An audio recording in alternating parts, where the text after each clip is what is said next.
Hello everyone, Kent Bressler here. I want to welcome you to Kent's Kidney Stories. During our time together over these podcasts, I'd like to discuss kidney disease. I'd like to tell you about my journey as a transplant patient, but also talk about dialysis, kidney donation, and just about anything else that might be of interest. Kent's Kidney Stories, podcast endorsed and sponsored by kidneysolutions.org.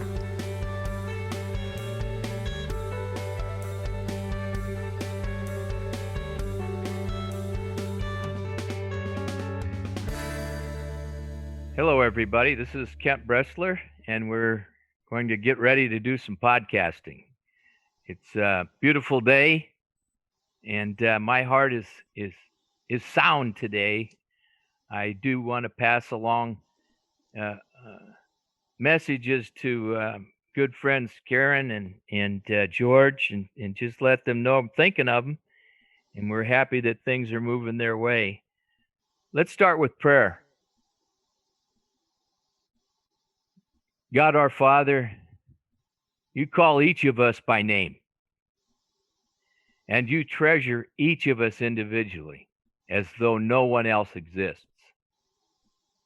Inspire us to respect and value each person who comes into our lives today and every day. In your name we ask this blessing. Amen. So that should set your mind at ease, knowing that this world is kind of upside down. But in my opinion, having these podcasts and getting to talk to somebody who has had a transplant is what's most important. And so these AAKP kidney anniversaries, I know there's kidney anniversaries and all this but kidney anniversaries means a lot to me. And I'm getting to meet some really interesting folks. And today we have Alana Hunnicutt, who's going to be talking to us about her transplant experience. And I don't want to take anything away from her. So Alana, it's all yours. Hello, Kent. How are you? Doing well. Thank you so much for having me. I'm excited to share my story. I've been at this kidney disease thing for over 20 years now. And good. Yes. And so my anniversary for my second kidney transplant is September 26th. So that'll be 4 years. Okay. And I was fortunate enough to have 2 living donors for my transplant. My first donor was my brother. I had that transplant back in 2003, and it lasted for 10 years into my disease of FSGS, which is focal segmental glomerulosclerosis, which you kind of leak protein and blood cells out of your urine, and it damages your kidney over time. And so that's what caused my kidney to fail, and that disease returned 10 years later. I ended up on dialysis for a year after the first transplant failed. And then my husband donated to me again on September 26, 2016. So we are geared to celebrate our 4-year anniversary, and I'm healthy and everything is going great. But the process leading up to the transplant was not so simple. Yeah. Yeah. Even though I had a living donor, I could not get the transplant right away, as I did the first time. My first transplant was preemptive, which means I was able to be transplanted prior to going on dialysis. And so having a second living donor, I thought, it would be the same process. I would avoid dialysis and I'd be able to get another preemptive transplant. But it didn't work out so smooth. My husband was tested. Our tissues were a great match. His blood was a great match to me as well. But as they did a workup, they found he had kidney stones. So when they found out he had the kidney stones, he was denied for being my donor. As you can imagine, we were devastated. I thought everything was going to run smooth. He was a match, which is rare for couples to be a match, especially especially if they've had a child, which we did have at the time. I was told that, you can build up antibodies against, the person you have a baby with, but fortunate enough, he was actually a better match for me than my blood brother.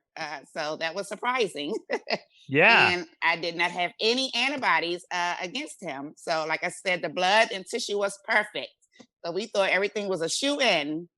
And so once you get approved once you are a match, they start the workup process, and then that's when they deep dive into the donor's health and background, and making sure that the transplant will be successful and healthy for both parties. The main goal is to make sure the donor stays and is healthy before donating. And so they did a scan of his kidney and found he had a kidney stone, and he was denied. And so that's why I could not get a preemptive transplant. I had to go on dialysis while I continued to look for a donor and join some transplant wait lists. But during that process, I knew I didn't want to wait, Oh, 5 no. to 7 years. Like my Mm-mm. mind just could not, imagine that. No. While I know No. there are so many people on dialysis, and my heart goes out to them. Yes. I just couldn't settle, with being on dialysis for a long period of time. Let me ask you this. What finally prevailed to where he was able to give you a kidney? Well, that's where the story gets interesting. I'm ready. Well, I just didn't, this is when I really honed in on being a self advocate. And I can't stress that enough, how much being a self advocate is important when you're living with a kidney disease or any chronic disease. We were denied by every hospital, at least 3 or 4 hospitals in my area. We were denied for the same reason. And so, my husband and I, being advocates, being, resilient, not accepting a no, not easily giving up, he decided, well, what if I have the kidney stones removed? Will my kidney be healthy enough to donate? And so my husband reached out to I believe it was a urologist. Yes. Yes. Yes. Mhm. Mhm. And he did the scan. He did a workup on my husband, tried to figure out why he had kidney stones, and it ended up being because of his diet, eating too much meat. And so once my husband changed his diet and he opted to get the stones removed, um, we ultimately went back to the kidney board at the hospital that did the transplant. And lo and behold, once they checked the kidney and saw the stones were removed, they approved us. Yeah. Here Yeah. today, gone tomorrow. Yes, yes, yes, yes. So he didn't want to wait for it to pass and see if it was going to Oh. pass on its Oh, own. no, no, Yeah, yeah. We didn't know how long that would no. take. And so, That could have taken years. exactly, exactly. So he was willing to do whatever it took to, get me off dialysis as soon as possible and get the transplant going.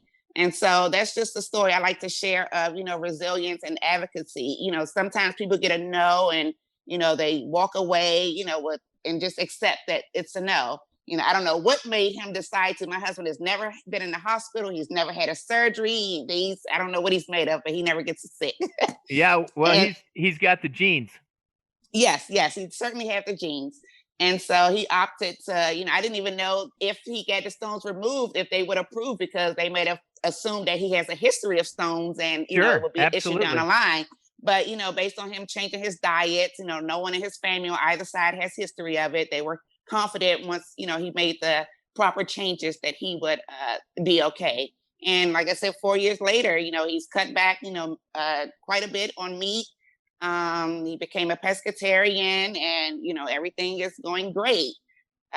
We even had another baby 2 years after the transplant. She'll be 2 October of this year, and I'm happy and healthy. Baby is happy and healthy, and this is truly a story of resilience and not giving up and not accepting, the first, second, third, or even fourth no.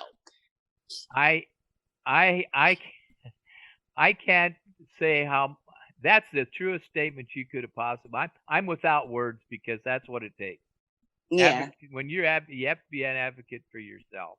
That's for absolutely. sure. Uh, you know, the story, I had one of my patients at Kidney Solutions, one of my friends at Kidney Solutions, had the same thing, and she just transferred over. They both transferred over to another hospital, and the hospital did it with the Oh, wow. stones. Yeah. So I mean, Wow. see now this is we bring this up mainly because in your story, like so many, it's always different. What you never know. You can't stop just with a no. You got to go on. Right. You get Absolutely. or you're doomed to having to stay on dialysis. So Yes. it's a good. You're right, exactly right. So I noticed two things in your story that I wanted to address because I think it helps our listeners. First of all, you have a diagnosis of FSGS, Yes. and that's the same diagnosis I have. I've lived with it. Fortunately, I've had my brother's kidney for a long time. Okay. With FSGS, I've had my kidney for 33 years. Oh, wow. And it's not my kidney, it's my brother's kidney. Yeah. Okay. So the point here I want to make is it seems to me observation, not from data or collected or what I've read. It just seems a lot of my acquaintances with FSGS who go on and keep the kidney for a period of time and then they actually have the FSGS reappear. It always does that at some point in time, seems like. But it's mostly in my observation on the female side. Oh, More wow. females, yes, I've observed that, and I don't Hmm. know if there's anything to it. I hope somebody will come in and say no, that's tomfoolery, but Well, for you may have real, something there. yeah. But a lot of my friends, I can sit here now. I could name 5 of them right off the bat who have had rejections post transplant because of the FSGS returning. Yeah. Multiple reasons for rejection, but in this particular case, it was from the disease process. And they tell you that going in. Did they tell you that it was a possibility? Oh, yes, definitely. I was kind of a little skeptical about how it returned because I was always told that if your disease was going to return in the kidney, it would happen in the early stages of the transplant.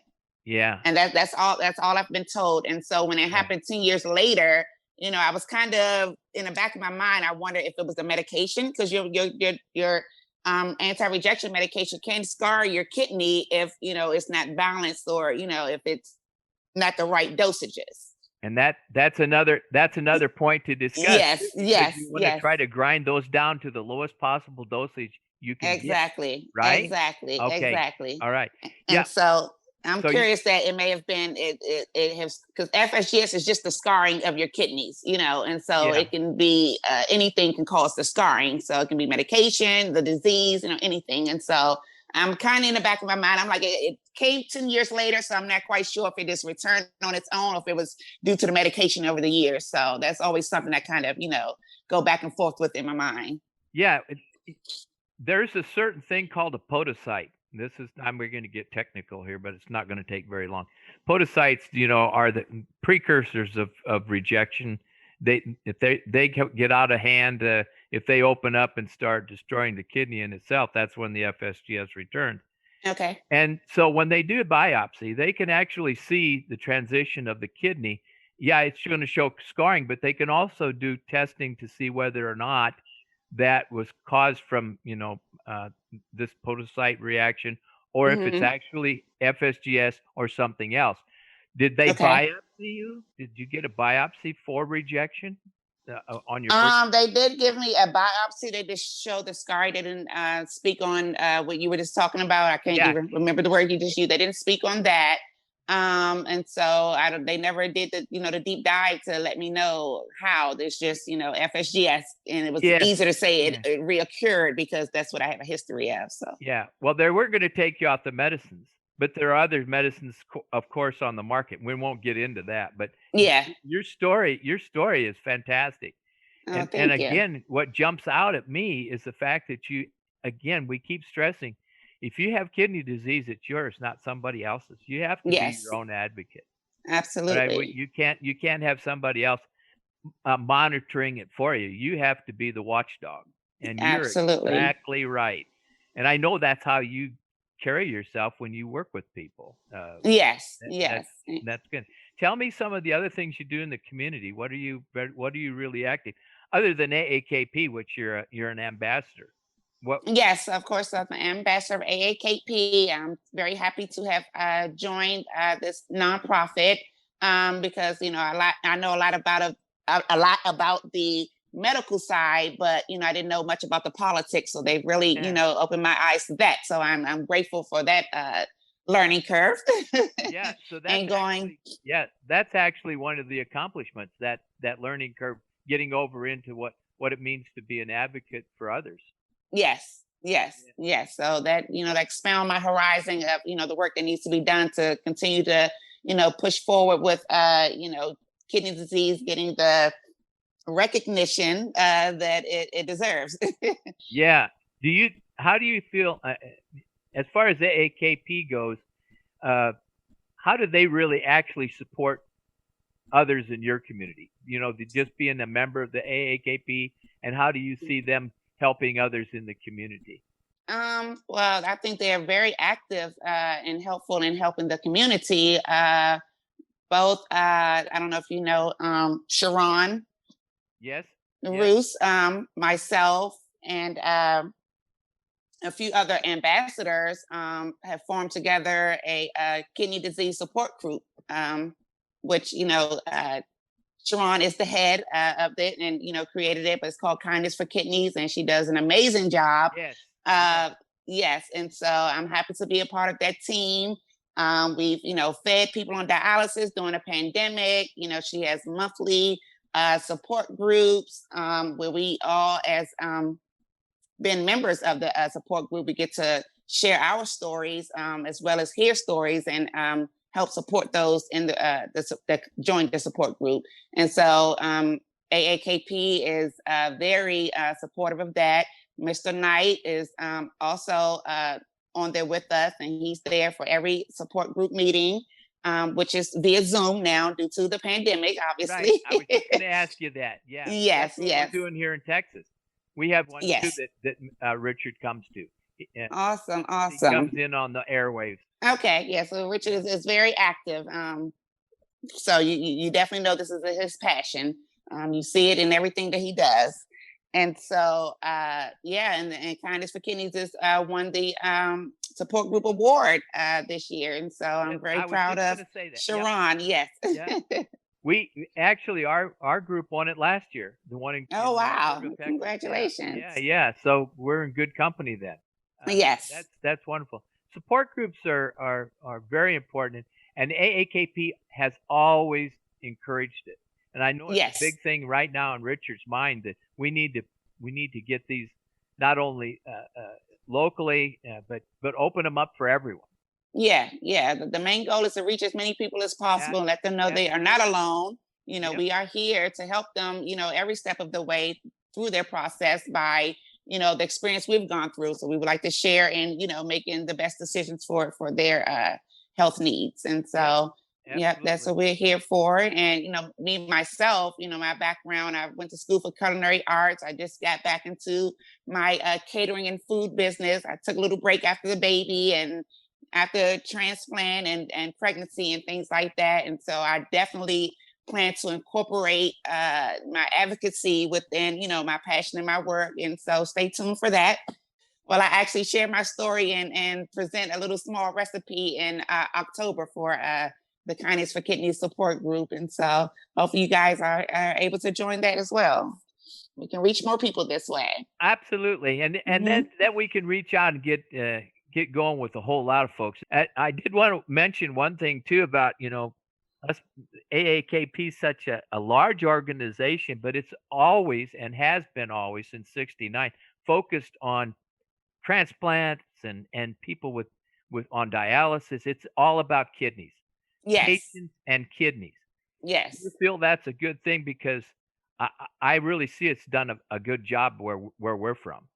Yes, absolutely. And I mean, and it being directed and led by someone with chronic kidney disease, I mean, who's experienced it and gone through it. I mean, Yeah, can get yeah, any better than that? He yeah, knows right. exactly what everyone's experiencing and going through. So he can empathize and sympathize with everyone. Yep, and and the whole process has been that way. Paul and Richard, they Mm-hmm. both have transplants, and Right. and there are a lot of people on the board who've had transplants. We've Okay. tried to I see the board of directors as people who can walk the walk because they understand. They Absolutely. feel it, all right? And Absolutely. it's not an exclusive group.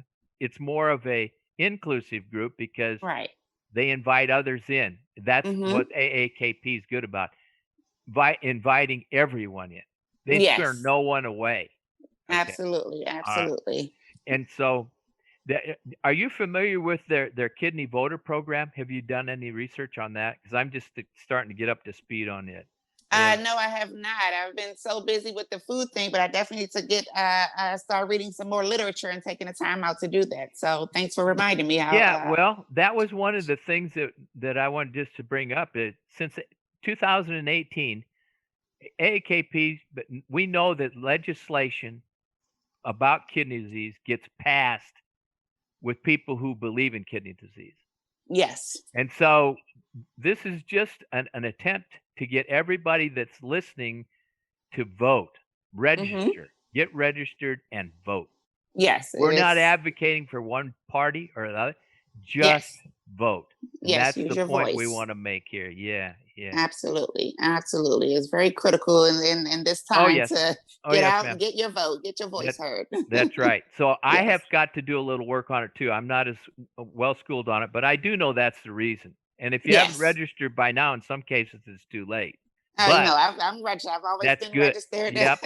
Good. My son Good. turned 18 this year and he's registered. So yeah. There you go. There you Yep. go. Okay, so tell me anything else that you would like to about kidney disease. Anything that you Um, would like to about yourself. What's the most passionate thing that you got going in your heart right now about kidney disease? well, I mean, kidney disease, it's a disease for warriors. You have to be willing to fight the fight, and not submit to it. You have kidney disease. Kidney disease does not have you. I like to say, every day won't be a good day, but try to find the good in each day. Um, Perfect. Yeah, yes, and so absolutely. my main goal is, growing up and living in Washington D.C. After my second transplant, I learned that Washington D.C. is the highest in the nation for chronic kidney disease, which was, a sad truth to learn. And so, a lot of the issues is geared around diet.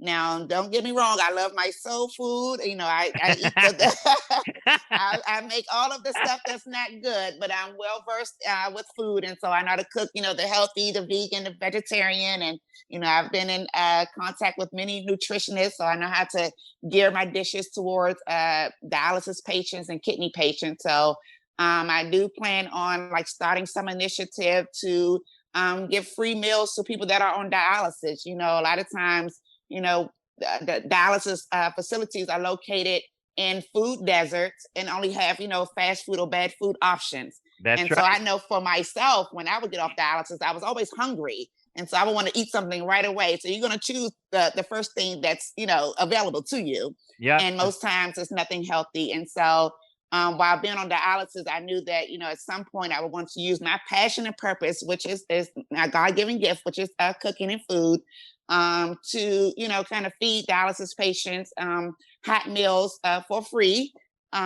So when they get off dialysis, they don't have to worry about what they're going to eat or where to get food, and not have to cook anything, because most times they're tired, they're drained. Oh yeah. Oh Dialysis yeah. can wear you out, and so that's something that I plan to do in the very near future.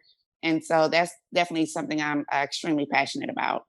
Well, if we're going to be in the support groups together, we're going to get a good ringside seat to see how this works for you, and we can support that.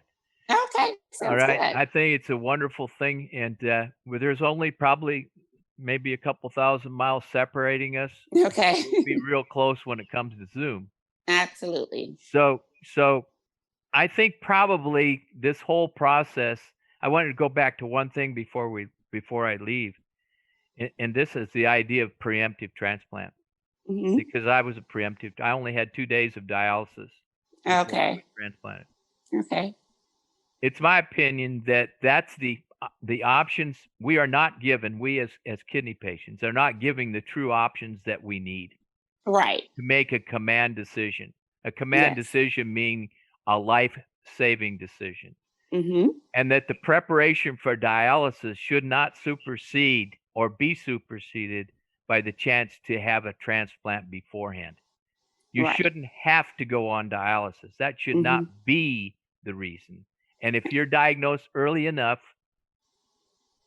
barring acute kidney injury, if you're diagnosed early enough, your journey should be towards transplantation. Now, that being said, that's my opinion, and that's open for debate, I suspect. But in my opinion, you agree with that. You're more apt to want preemptive transplant if you can get it. Is that correct? Oh, absolutely. Oh, absolutely. I'm 100% for preemptive transplants. Okay. Well, now you're really in the ditch with me because I'm going to be calling on you. I think this is Okay. a very, very the very concept we need because I'll tell you, in the community in DC, I shudder to think about how many don't even get an option. That's not Oh, even yeah. discussed. All right. Yeah, it was a sobering experience being on dialysis, and I Yes. knew that I would be an advocate, once I, Okay. got my health back. Yeah. Then for whatever it's worth, you've met a new friend because Oh, I want to awesome. I think that we can do some damage here. All right. Oh yes. Oh yes. Let's And it's team up. good Let's do damage. it. Let's clean it up. Let's get people diagnosed early. Let's get them Yes. on the path to transplant. Right. Absolutely. Because there are Absolutely. people out there that will donate. They just need to be asked. All right. Okay. Okay. And God sends Absolutely. them to you. So that's the direction I'd like to go with it. And it's not Okay. about us, it's about those poor folks that are out there that don't get a chance to make a decision. And don't have a voice and don't know how to find their No, voice. they So don't. yes. No, but we Yes. can be their voice. Absolutely. I'm more Absolutely. than happy to be that voice. All Yes, right. me too. And Hmm. I will give you one bit of uh, information here that I want you to go to kidneysolutions.org. That's a 501c that I'm very active in. Jason's very active in, and that this is what we believe in. And you'll find 20 plus souls on there looking for donors. All right. Okay. So I want you to kind of get that concept in your head and see how that fits in your daily life, because I think that's where it's at. It's getting this Yes. word out on preemptive transplant. Yes. And it's going to be Absolutely. slow, but we're going to go. All Yeah, we right. just have to keep pushing forward, That's and right. we'll get That's there. right. And in the Yeah. interim, for those who are listening, we are not going to turn away people on dialysis. It's just not going to happen. No. It's not going to happen. But the opportunity to get a transplant before going on dialysis needs to be stressed. And there's always room for people on dialysis. We want to get them off of it as fast as we can. Absolutely. I met a friend, folks. I met a really, really good friend and somebody who fits in the community. Thanks so much, Alana, excuse me, for coming in. Oh, It's it's my been pleasure. wonderful. Okay. Yes, it was awesome speaking with you, and I'm happy to share my story, and hopefully it helps someone get closer to transplant. Well, when you get there, we'll send you a link. Put it out there. Send it to all your friends. Have them listen and tell them to Okay. pass it on. And go in and comment. Make a comment. How we can be better. How we can make it better. Okay. There's a place you can comment once you've listened. Once you listen, and that podcast we've got 38, I think, 38 or some podcasts, and there's a wealth of information in there. Okay. Awesome. Awesome. I'll definitely So check it out. please pass it on and listen to them. And if you have somebody of very good interest that really like to come on, no problem with that. All right. Okay. All Okay. right. Sounds good. I want to move on with some information about AAKP. To learn more about AAKP, you can become an ambassador. And there's an initiative now to become, and it's free, to become an ambassador with AAKP. This organization is the oldest and the largest independent kidney patient organization in the United States. So when you think about hooking up with people that can give you good information and tell you the truth, join AAKP. Just go to AAKP, that's AAKP.org. Give it a shot. And visit us at Kidney Solutions. and go to Kent's Kidney Stories for all the podcasts. And during all of this, remember, God's in your heart. He's talking to you. Pay attention. Till later, keep breathing.